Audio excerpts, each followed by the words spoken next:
Guru bergerak, tergerak, bergerak, menggerakkan. Assalamualaikum warahmatullahi wabarakatuh dan salam sejahtera untuk kita semua. Kenalkan, nama saya adalah Amsal Dudi Nugroho. Saya adalah calon guru penggerak angkatan ke-8 dari SMP Kristen Darul Mulia, Kota Surabaya, Provinsi Jawa Timur.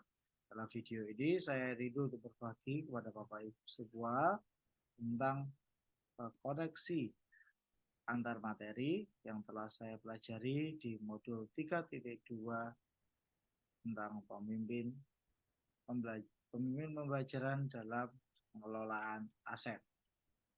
Nah, di dalam koneksi antar materi ini, saya telah membuat sebuah mind map yang akan saya presentasikan.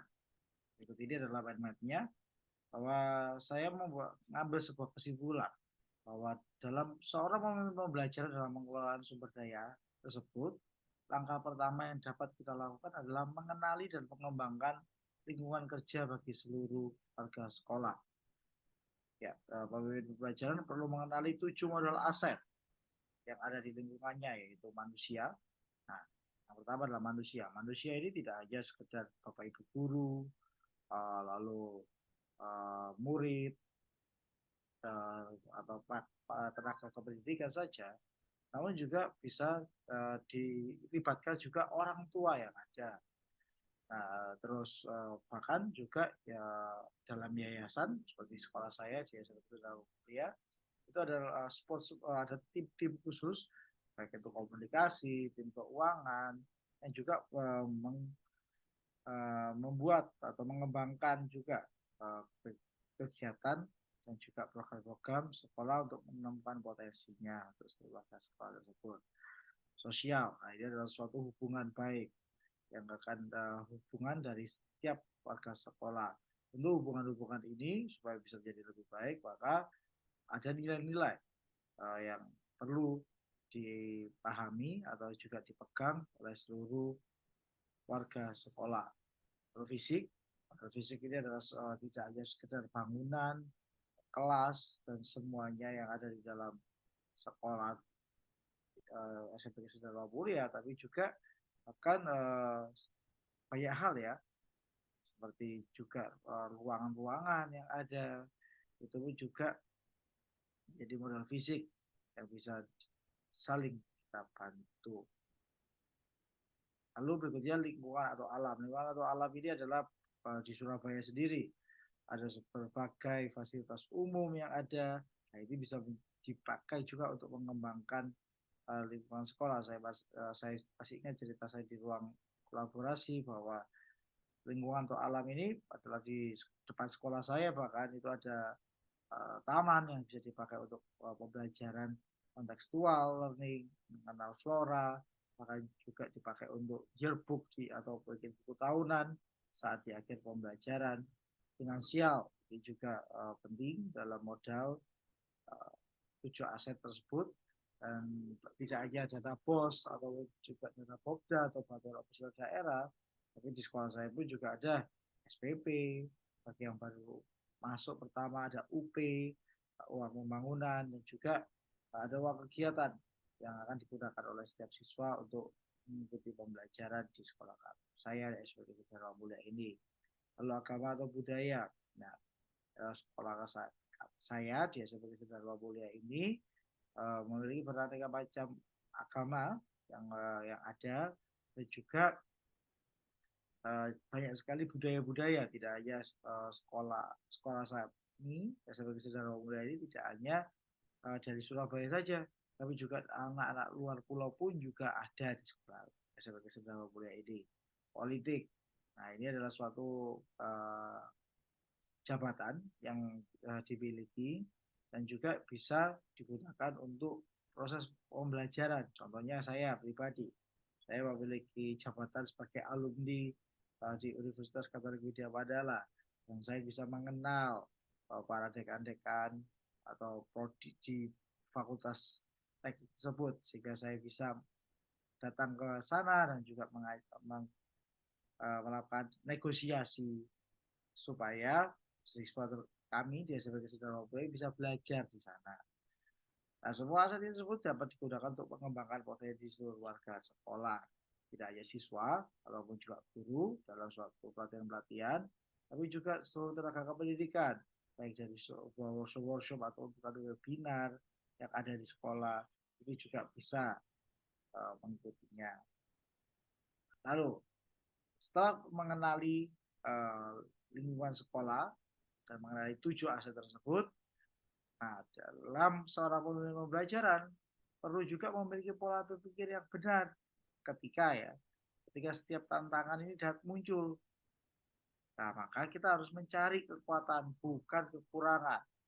Jadi kadang pemimpin pembelajaran ini perlu memberikan dampak yang baik pada lingkungan. Nah, di dalam koneksi antar di modul 2 kemarin sebelumnya kita mengenali bahwa ada kompetensi sosial emosional. Dan dalam kompetensi sosial emosional yang baik, jika seorang pemimpin sudah selesai atau dapat mengendalikan sosial dan emosionalnya, maka namun bisa menjadi dampak saat ada tantangan-tantangan yang muncul di setiap hari itu akan disikapi dengan menemukan kekuatan, bukan malah membanding-bandingkan sekolah kita, misalkan sekolah saya kuliah dengan sekolah-sekolah lain yang mungkin fasilitasnya lebih baik atau lebih banyak lagi, lebih hebat lagi. Namun kita perlu mencari kekuatan dengan metode diferensiasi. Jadi dengan metode diferensiasi ini akhirnya ada muncul ide yang berbeda-beda, sehingga itulah menjadi ciri khas dari sekolah kami SMK Kesenian Dharma Mulia.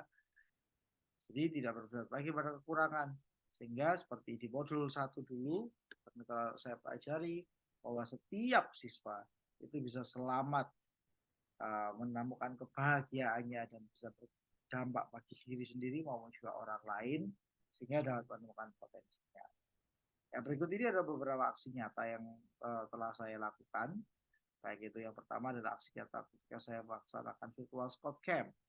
Nah, ini adalah sebuah video di mana waktu pandemi kemarin di tahun 2021 ya, bahwa pas dalam kegiatan pramuka, ekstrakurikuler pramuka, saya ikut berpartisipasi untuk melakukan penjelajahan. Nah, penjelajahan ini satu tema Scout Camp ini ya, yaitu penjelajahan. Jadi tentunya kan saat pandemi tidak boleh keluar-keluar.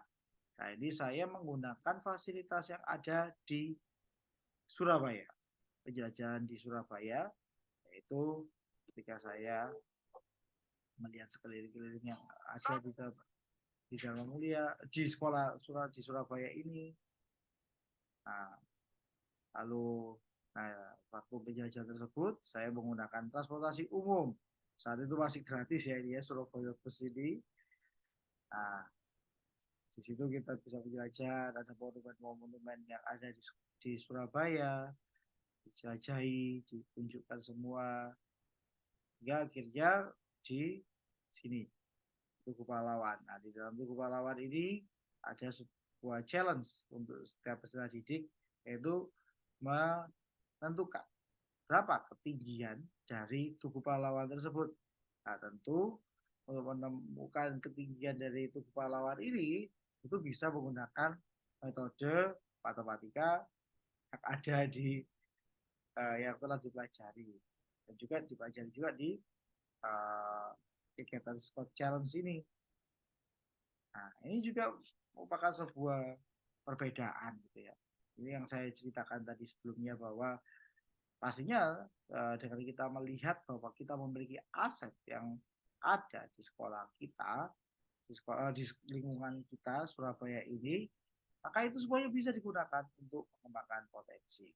Dan tentunya di sekolah saya ini pasti akan berbeda dengan sekolah lain, karena aset-aset yang ada pasti berbeda, dan itu semuanya bisa dicari dengan kekuatan. Kemudian aksi nyata yang kedua yang telah saya lakukan adalah program Read and Share. Di sini adalah saat itu akan ada AKM sejak tahun 2021 ya, akan ada AKM dan siswa dapat membaca buku lalu dibuat konten. Dari konten itu nantinya akan di-share. Selain itu, sebelum di-share ada juga bimbingan yang diajarkan oleh konten. Ternyata nggak susah loh. ini adalah salah satu video yang ada yang menjelaskan tentang program mendampingi kelompok-kelompok kecil sampai kami benar-benar mengerti. Ini cara belajar bahasa Inggris yang asik banget buat aku dan teman-teman. Karena kami diajari dalam pelatihan cara menyampaikan pesan melalui konten di sosial media. Mulai dari menyampaikan pesan di sosial media sampai praktik membuatnya. Termasuk gimana cara ngomong yang benar di depan kamera agar pesan kita tersampaikan dengan baik. Aku dan teman-teman diajari lengkap banget. Wah, semoga hasil konten itu jadi asik ya. Guys. Satukan hati, satukan rasa, duka-duka kita Nah, itu adalah salah satu video dalam program Read and Share. Waktu di tahun 2022 khususnya kemarin seluruh kelas belajar tentang membaca buku bahasa Inggris.